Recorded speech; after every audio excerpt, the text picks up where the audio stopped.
a gente aprende que a independência foi um momento muito pacífico, muito tranquilo, e que a própria história do país, particularmente no século XIX, foi muito articulada, negociada, como se houvesse um conjunto de grupos de elite, vamos dizer assim, e o restante da sociedade não atuasse ou não tivesse espaço para atuar, né?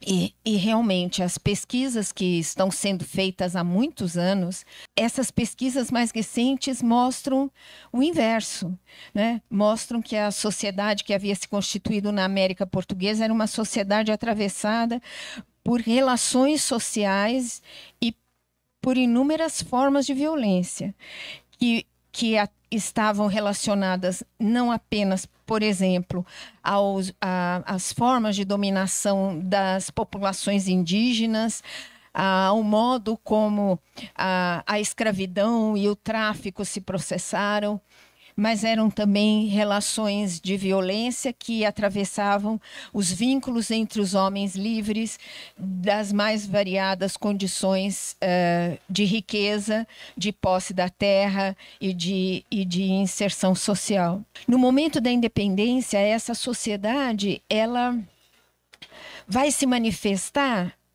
através de muitas demandas, de muitos projetos políticos diversos, que não concordavam com aquilo que o governo do Rio de Janeiro, o governo estabelecido no Rio de Janeiro, se propunha, né? Então, há muitas contradições, e essas contradições acabam levando a enfrentamentos armados mesmo, né? Então, as guerras de independência, elas são muito mais amplas do que normalmente a gente imagina. Quer dizer, houve confronto no Rio de Janeiro, quer dizer, houve luta armada também no Rio de Janeiro, em São Paulo, em Minas Gerais, que era justamente a área mais agregada ao governo do Dom Pedro. E se a gente for olhar para Norte e Nordeste e para a região do Rio da Prata e do Rio Grande de São Pedro, atual Rio Grande do Sul, essa violência se patenteia em inúmeros atritos entre grupos políticos diferentes que tinham projetos diversos, que caminhavam para formas específicas de constitucionalismo, de representação. Então, numa sociedade muito desigual como aquela que assistiu à independência, né? Atravessada pela escravidão, atravessada pela dominação das populações indígenas, aonde a cidadania era alguma coisa mais restrita, porque também as mulheres estavam fora de qualquer perspectiva de cidadania, né? Eram os homens livres dentro de determinadas condições. É nessa base que vai sendo erguida a primeira identidade nacional.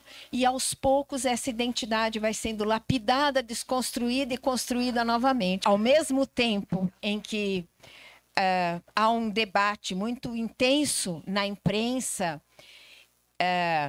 sobre a liberdade política, sobre a construção da cidadania, também há um processo de recrudescimento das práticas escravistas e do tráfico de escravos, né? Justamente porque o processo de independência acontece no momento em que a economia do Brasil está se inserindo de uma forma muito evidente no mercado internacional, e do ponto de vista da produção, aqueles mesmos que falavam de liberdade, de cidadania, falavam também no recrudescimento do tráfico e da escravidão como forma de desenvolver ainda mais a lavoura e expandir ainda mais os seus lucros, a acumulação e os seus investimentos, e vamos dizer assim, promover, né, a expansão a partir do Rio de Janeiro e de outras áreas de produção, promover a expansão da política e da construção desse governo constitucional. Então, efetivamente, é um momento muito complexo em função disso. Quer dizer, naquela quadra, falar em cidadania significava estabelecer limites muito claros entre aqueles que poderiam ser cidadãos e aqueles que não poderiam ser cidadãos. E não poderiam ser cidadãos nem os escravizados, nem as populações indígenas, nem as mulheres naquele momento. Havia na Assembleia Constituinte propostas muito interessantes a respeito do estabelecimento de uma temporalidade a partir da qual o tráfico internacional seria suspenso.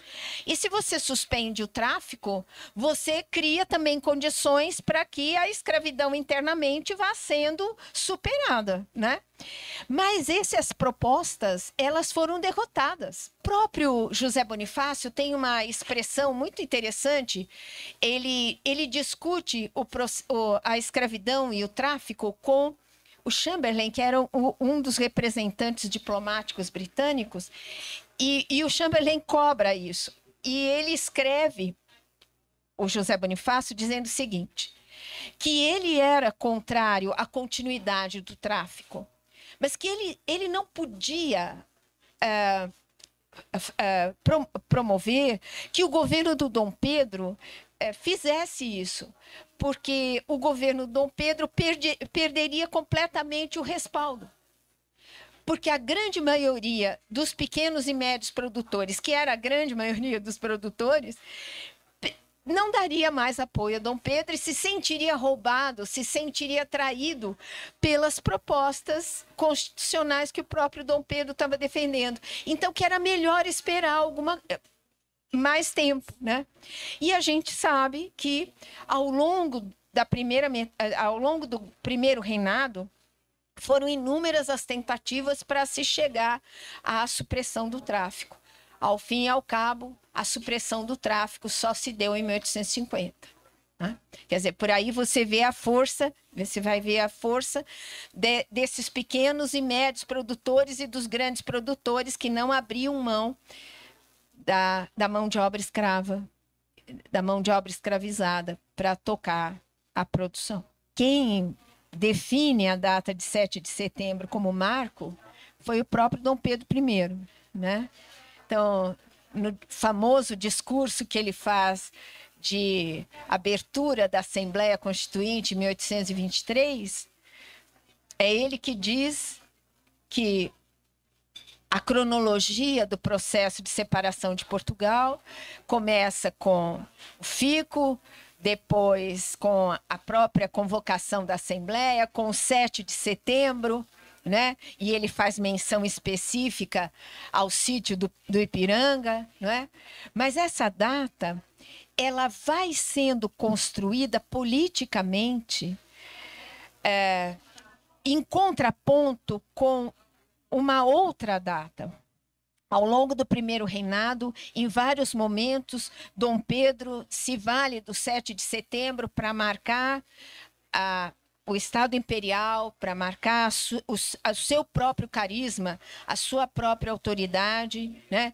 É muito importante lembrar que foi em 7 que ele escolhe o 7 de setembro como data, juntamente com o aniversário dele, 12 de outubro, para marcar a configuração desse Estado Imperial. Mas, com a abdicação, em 7 de abril, durante o período regencial, há uma confrontação entre o 7 de abril e o 7 de setembro. Né? O 7 de abril era a data que as oposições à monarquia da Carta de 1824, essas oposições mais se manifestavam, né? Na tentativa até de republicanizar, como eles diziam, a monarquia, de diminuir a centralidade do governo monárquico prevista na Carta de 1824. Mas, ao longo do século XIX, o 7 de setembro efetivamente passa a ser uma data nacional, particularmente depois, depois da coroação de Pedro II, e é essa data que vai sendo marcada como a data nacional por excelência. E essa data vai ser ainda mais engrandecida com a proclamação da República, quando então os primeiros republicanos vão fazer do 7 de setembro a fundação da nacionalidade, não uma nacionalidade que seria sinônimo da monarquia, mas a nova nacionalidade que a República prometia aos brasileiros e à nação brasileira a partir de 1889, né? Então, essa data se consolida ao longo do século XIX, depois recebe um grande impulso com a proclamação da República, mas eu diria que a consolidação é nos 100 anos. Então, em 1922, né, é aí que o hino nacional brasileiro adquire a letra que ele tem até hoje, que se consolidou também um sistema público de educação, onde a bandeira era hasteada, o hino era cantado e o 7 de setembro passa efetivamente a ser incorporado como data nacional. Quer dizer, é uma data que vai sendo construída politicamente, né, ao longo do tempo e que acaba representando de alguma maneira, acho que as expectativas dos mais diferentes grupos da sociedade. Quer dizer, para uma sociedade tão desigual, tão dividida como a nossa, vários grupos veem no 7 de setembro as suas próprias expectativas, né? Então, é uma data que acaba carreando muitas contraditórias expectativas de futuro, né? Quem sabe um futuro diferente, né? Mais abrangente, mais inclusivo, né? Mais democrático, né? Imagino isso.